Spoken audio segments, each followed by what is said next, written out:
Yeah, I'm really excited. This is my favorite meet, I think, of the year because, two reasons. It's the first meet and then it's Corky's meet. And I'm just so proud to be able to honor him and to continue to have his name be a part of our program forever. And so it's just a real exciting time to get started. We have a fabulous field, a very large field, and so I'm really excited to see where our kids are going to be the first week. Can you elaborate on who else here when you talk about the field? Yeah, I'll start with the Division I, I guess, Power 5 type people. We have Florida, and we have Miami, and we have South Carolina, we have Kentucky, and then in the Big 12 we have Arizona, we have Arizona State, we have Baylor, we have TCU, ourselves. I know I probably left somebody out, but that's a really, really fabulous group of just Power 5s. And then you've got, of course, West Texas A&M, all of our junior colleges, South Plains, New Mexico Junior College, the national champions in D2, the national champions in NJC. It's just a great group of schools. It's probably too big, but we're going to go for 2 full days, and there's going to be some fabulous. Oh, Texas A&M, I forgot to mention them. They'll be here in full force, and so it's a fabulous meeting. The best probably Corky Classic we've ever had, full of top 10 teams. And some of those are here for the first time? Florida is here for the very first time, yes, and South Carolina. I think Kentucky's brought a few people, but they're bringing many more.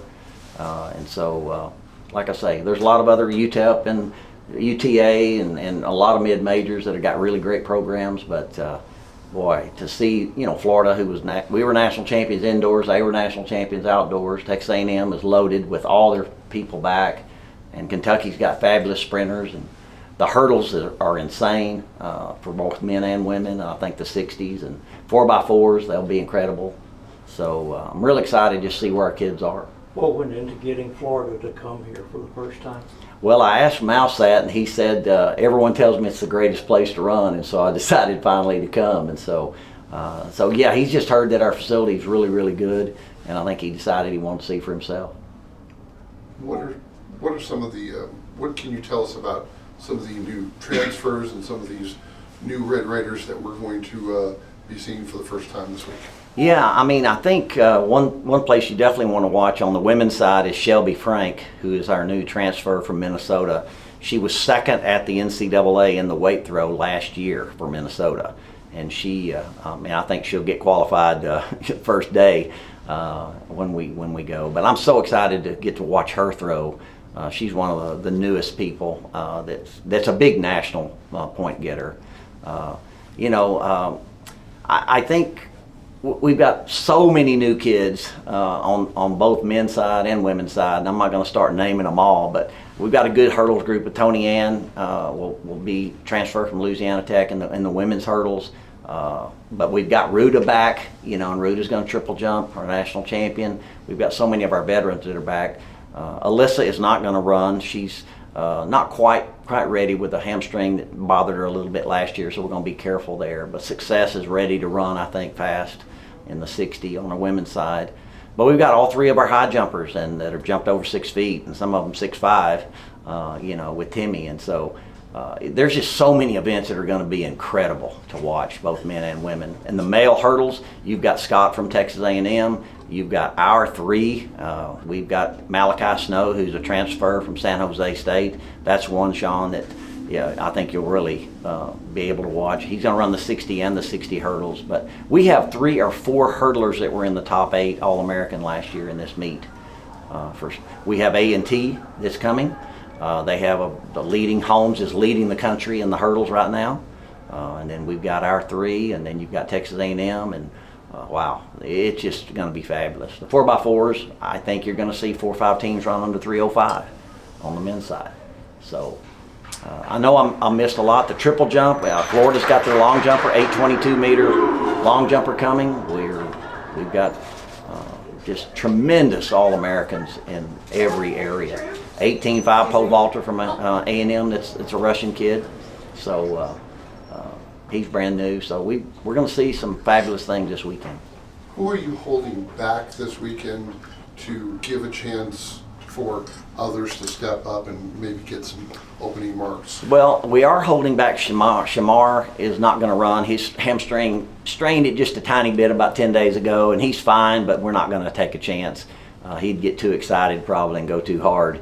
And then Josh Boer, same thing. He's real sore this week, so we're not going to take any chances with him. But those are two really big guns on the men's side that we're holding out. But yeah, they'll be fine. They're not injured or anything like that. They're just not quite ready to run this level. I mean, you're going to see these 60s and 60 hurdles and 2s and 4s, and the 800 A&M's got all three, 144, 145, 146 guys. I mean, you're fixing to see some fabulous things. I don't want our kids that aren't quite ready to get in that competition yet. So with that being said, what group is the strength for each men's and women's team? You know, I think we're the most spread out women's team that I've ever had. I'm hesitant to say, but on paper, this is probably one of the very best women's teams that we've ever had. We've got, like I say, a national champion coming back. We've got All-Americans coming back. We've got some new people that I think are going to add to that. But we probably are stronger from the 60 hurdles, 2, 4. I think our mile relay, 4x4, is going to be really strong. High jump, triple jump, long jump, those are all really good areas. Got 2 good pole vault girls. We're spread out. I mean, I don't think we're really loaded. Distance-wise, we're not quite as loaded maybe as the other areas, but I think that on the women's side, that would be a very spread out team. And on the men's side, we're the same. I mean, we're a team, and that's what I've been trying to do for a long time. And so I think we're very well spread out with all the events. So with that being said, you're always talking about filling up lanes. Yep. Does this team have enough spread out to fill up lanes and to make an immediate impact early? Well, I think we're going to get a lot of people qualified for the round. I think there's maybe 150, 60 meter people in each.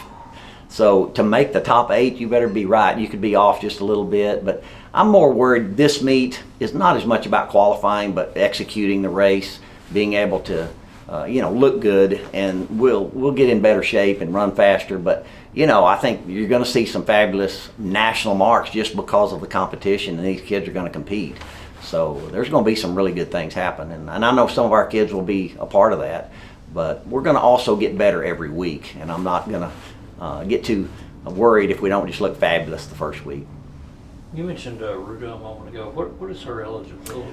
Well, yeah, great question, Don. We have Serena Clark and Ruda and Success who only have an indoor, and we brought all of them back because we felt like we have a really special team, and probably more indoor right now than out, especially when we added Shelby with it, who was the weight throw, 79 feet last year. So we do have 3 girls now. Success possibly. She is in that new rule, possibly with a junior college, of getting an extra, so we'll figure out that in time. But we're not counting on any of them being there for outdoors, just those 3. But that's the 3 big ones that just have indoor.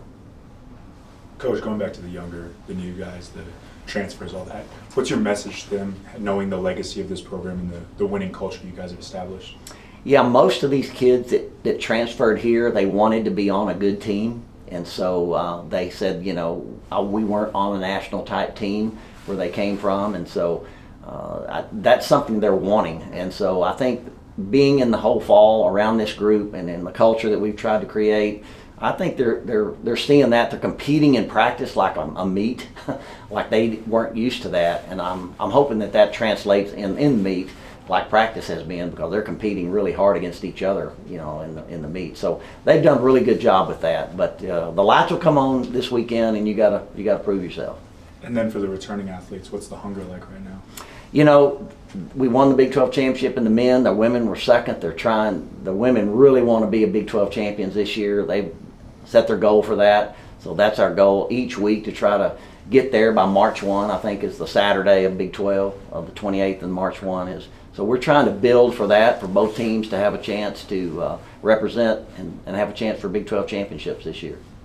Antoine doing what he did at the Olympics last year, what is your expectation for him coming up this season? Yeah, Antoine and Malachi Snow have been battling and killing each other in practice in the hurdles. So no, they're just 2 of the best in the country, and it's going to be fun to get to watch them and see how they progress. And we're actually going to run him on a 4x4 this weekend too. So they've got other talents that they can do. Malachi's going to run the 60 along with the 60 hurdles, and so Sean Brown's going to run the 60 and the 200. So we're going to run a lot of our very best people, but we're also going to run them in some things that are part of conditioning and kind of working for the future.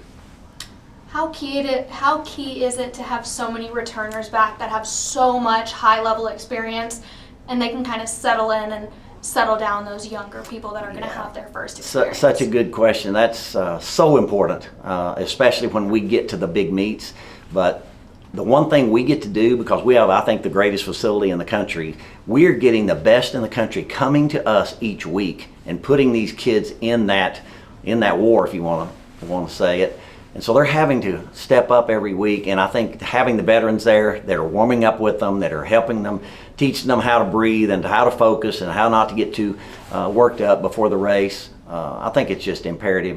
And I always say you win national championships and Big 12 championships with juniors and seniors, so it's going to be a big help. That being said, you've got that national championship behind your left shoulder. What's it going to take this year to do what very few teams do and repeat?